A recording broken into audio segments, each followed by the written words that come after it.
Even Solomon said that he went the furthest with everything: food, women, music, money, power. But everything under the sun was vanity. But above the sun, where he also had the song of all songs, he found that the fulfillment came from Jesus Christ, from God. And when you have God in first place and you have the fulfillment there, then everything else will just, you will not end up in this depression, in this sadness that is under the sun. Because up there, he provides you fulfillment and he gives you peace and he gives you life more abundant. You know, even Jesus Christ, when he was on earth, yeah, he did everything and he was not even like stressing about money and stuff. He was just living because, you know, our Heavenly Father gives us daily our daily bread. He doesn't give us our monthly bread. He gives us the sufficient need, everything you need for today to move one step closer to your goal.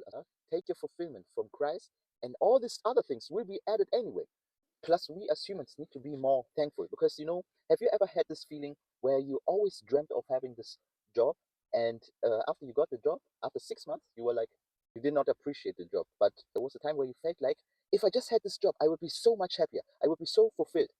Same with the relationship. There was a time where you had no spouse, and then you were thinking like, if I just had this one spouse, I would be so happy.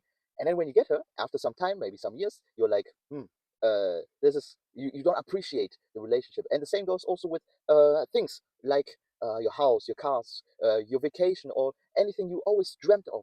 Because if you look around, you have so many things that you should be thankful already now, but you forget. So I tell you, also remind yourself, hey, there was a time you dreamt of this job that you're having right now. There was a time you dreamt of having the relationship. There was a time you dreamt of living in this country. So always appreciate what you have because remember, there was a time you wished for those stuff. Enjoy those stuff. You see, enjoy the life, but don't identify yourself with the life. Identify yourself with the things above the sun, Jesus Christ.